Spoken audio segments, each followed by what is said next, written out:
আরামবাগের বিখ্যাত মা ভবাকালী বা শ্রী শ্রী ভবাকালী মাতার মন্দির এবং তার অলৌকিক কাহিনী অত্যন্ত মহিমান্বিত এবং লোকমুখে প্রচলিত। আরামবাগের এই মহাশ্মশানের কালী আরাধনাকে কেন্দ্র করে বহু যুগের ইতিহাস এবং মানুষের গভীর বিশ্বাস জড়িয়ে রয়েছে। নিচে মা ভবাকালীর সেই ঐতিহ্য ও মহিমার প্রধান কাহিনীটি তুলে ধরা হলো। ১. দস্যু দমনের ইতিহাস ও মায়ের আবির্ভাব।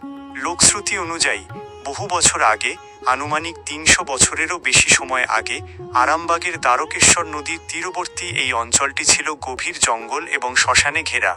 তৎকালীন সময়ে এই চত্বরে দস্যু বা ডাকাতদের উপদ্রব ছিল খুব বেশি।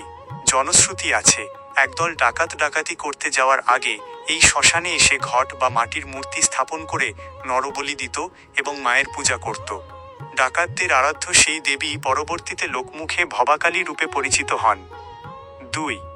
নামের উৎস ও কাপালিকের সাধনপীঠ। ভবাকালী নামের পেছনে একটি গভীর আধ্যাত্মিক অর্থ রয়েছে। ভব শব্দের অর্থ সংসার বা জগৎ। মনে করা হয় এই ভব সংসারের মায়া ও বন্ধন থেকে যিনি মুক্তি দেন তিনিই মা ভবাকালী। অন্য একটি প্রচলিত বিশ্বাস অনুযায়ী একদা এক সিদ্ধহস্ত কাপালিক বা সাধক এই শ্মশানে এসে কুটির বেঁধে মহাশক্তি সাধন শুরু করেন। তাঁরই ভক্তি ও সাধনায় সন্তুষ্ট হয়ে মা এখানে জাগ্রত হন।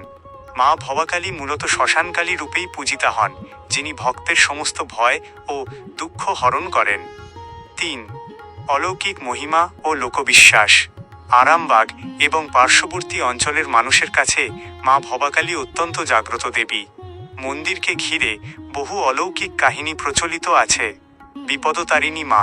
স্থানীয় বাসিন্দাদের বিশ্বাস, কোনো মানুষ যদি গভীর সংকটে পড়ে বা কোনো কঠিন ব্যাধিতে আক্রান্ত হয়ে মায়ের কাছে মানত করে, তবে মা তাকে খালি হাতে ফেরান না। দ্বারকেশ্বরের বন্যা থেকে রক্ষা।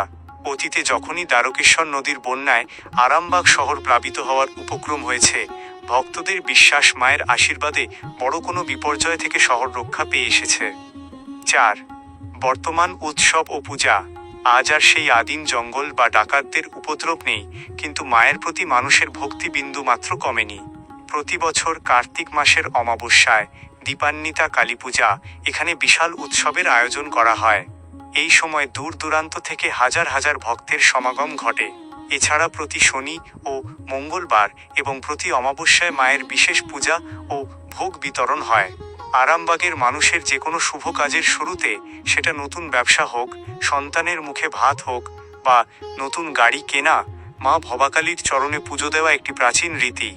দ্বারকেশ্বর নদীর শান্ত হাওয়া আর মহাশ্মশানের এই পবিত্র আবহ তৈরি করেছে মা ভবাকালীর এক অনন্য মাহাত্ম্য, যা আরামবাগের সংস্কৃতির এক অবিচ্ছেদ্য অংশ।